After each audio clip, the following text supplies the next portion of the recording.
Hello friends, मैं गौतम कुमार आप सबको एक बार फिर से अजय संघ के ऑफिशियल चैनल में स्वागत करता हूं। साथियों, आज मेरे साथ फिर से बिहार के प्रदेश अध्यक्ष जो अजय संघ के हैं माननीय अरुण कुमार गुप्ता जी जुड़ गए हैं। और आज का यह वीडियो काफ़ी खास होने वाला है, क्योंकि आज की इस वीडियो में काफ़ी आपको महत्वपूर्ण जानकारी मिलने वाला है। आज मैं माननीय अरुण कुमार गुप्ता जी से जानूंगा कि अगर दुर्गा काल्पनिक है, दुर्गा का न जन्म हुआ था, तो फिर हमारे अर्जक शोषित मूल निवासी भाई जो हैं वो आज भी महिषासुर का शहादत दिवस मनाते हैं। तो यह कहाँ तक उचित है? क्या हम मूल निवासी भाई को महिषासुर का शहादत दिवस मनाना चाहिए जब दुर्गा काल्पनिक है? देखिए, शॉर्ट में मोटा मोटी तौर से समझ लेना चाहिए कि मूर्ति पूजक भारतवासी और ईश्वर शब्द, ईश्वर और मूर्ति पूजा सारे अज्ञानता का जड़ है। और इसी अज्ञानता के वजह से ईश्वर के सारे अंधविश्वास को मानने वाले इतना अज्ञानी होते हैं कि इसी ईश्वर के बहाने सारे के सारे कुकर्म और झूठ बोले जाते हैं। ईश्वर शब्द वो हथियार है जिसके आड़ में शोषक वर्ग अपना सारा वर्चस्व आर्थिक सामाजिक कमेरा वर्ग पर लाद देता है। 90% बैकवर्ड ईश्वर के गुलाम बने हुए हैं, मूर्ति पूजा के गुलाम बने हुए हैं।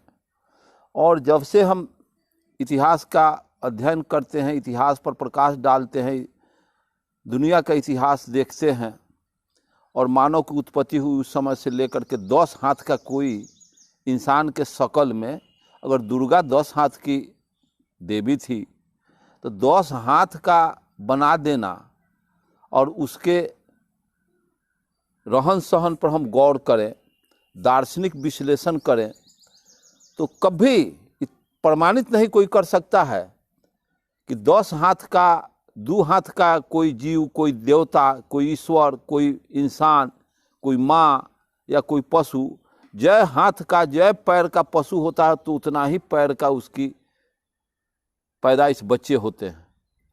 अगर दुर्गा 10 हाथ की है तो उसके बाप माँ को भी तो 10 गो हाथ होना चाहिए था। 10 हाथ का इस धरती पर कोई ऐसा आज तक जीव पैदा नहीं हुआ कि 10 हाथ से उसका सारा जीवन का कार्य संपादित हो। अगर 10 हाथ की दुर्गा थी तो उसके सारे रहन सहन में क्रियाकलाप पर विश्लेषण डाला जाए तो वैज्ञानिक दृष्टिकोण से टोटल असत्य साबित है। और टोटल ही असत्य बात भी है कि ब्राह्मणवाद, ईश्वरवाद के आड़ में ब्राह्मणवाद, ये देवी देवता मूर्ति पूजा इस ढंग से चलाया, इतना इस देश में सबल हुआ ब्राह्मणवाद कि दुर्गा, सरस्वती, लक्ष्मी, सारे देवी देवता का मूर्ति का आकृति बना दिया, मूर्ति को बना दिया, मूर्ति को कह दिया कि दुर्गा माई हैं, ये सरस्वती हैं, ये हनुमान जी हैं, ये पहाड़ उठाए थे। अब उठाते हुए कौन देखा? महिषासुर का वध किया, ये देखा कौन? इसका कोई ना इतिहास है, न कोई प्रमाण है, न कोई प्रूफ है। देवासुर संग्राम हुआ था, उस समय की चर्चा है कि 1800 वर्ष में जो मनुस्मृति की रचना हुई, उसी समय के बाद से, ईस्वी सन 200 वर्ष से बाद से सारे पाखंड, सारे अंधविश्वास, अज्ञानी देवी देवता का आडंबर रच करके यहाँ के 90% कमेरों को गुमराह किया गया। इनके सारे श्रम शक्ति का उसी के आड़ में शोषण किया गया। और आज भी हमारे लोग उसको काफ़ी प्रतिष्ठा दे रहे हैं, मान रहे हैं, और काफ़ी उसमें विश्वास करके उसके आराधना पूजा करते हैं। अगर वैज्ञानिक दृष्टिकोण से विशेषतः तो दुर्गा देखते हैं 10 हाथ का गणसा, फरसा, तीर, धनुष, गदा, ये सब धराए हुए दुर्गा के हाथ में। अब बाघ का सवारी, कोई बाघ का सवारी आज तक कर सकता है? ये कितना कपोल कल्पित बात है। और दुर्गा, महिषासुर 2 हाथ का सूरवीर से युद्ध हुआ। तो जिस दुर्गा का खानदान, जो दुर्गा जिस कौम से आती थी, मान लेते हैं उसका सही मान करके मैं विश्लेषण अब कर रहा हूँ, और दुर्गा जिस खानदान के, जिस कौम से, जिस जाति का प्रतिनिधित्व कर रही थी, उस जाति के मर्द लोग को छत बिछत करके महिषासुर कचर दिया, काट दिया, और वो जंगल में नुका गए आर्य लोग। और जब महिषासुर काटने लगे तब देखे तो महिषासुर से ये आर्य लोग नहीं जीतेंगे। अब ऐसी स्थिति में कहा तो वही दुर्गा को भेजा गया, जिसको लोभ और एथी में वासना में एथी करके महिषासुर का वध किया गया। तो जिस समाज का हम जिस समाज में है, हम जिस परिवार में है, हमारे परिवार के सारे मर्द लोग मार दिए जाएं तो हमारे समाज के, हमारे परिवार के महिला युद्ध जीतेगी? तो साफ स्पष्ट बात है। उस जाति का, उस समाज के सारे मर्द कटा गए, हार गए, दुर्गा महिषासुर का वध करने के लिए आ गई। इसका मतलब क्या है? ये सब तिक्रम है, झूठ है, फरेब है। इसमें कभी सत्यता नहीं हो सकता, कभी भी इसमें विश्वास करने की बात नहीं। महिषासुर बना दिया गया, महिषासुर का राक्षस बना दिया गया। तो रियल में महिषासुर बैकवर्ड थे, पिछड़े का प्रतिनिधित्व करते, पिछड़े का राजा थे।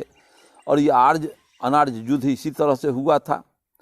आज भी अरस्तु कहा था कि मर्दों की सबसे बड़ी कमजोरी महिला है। दुनिया में बहुत बड़ी घटना घटी है, महिलाओं को के आड़ में बहुत बड़ा बड़ा युद्ध जीता गया है, महिलाओं के आड़ में बहुत बहुत बड़ा तिक्रम रचा गया है।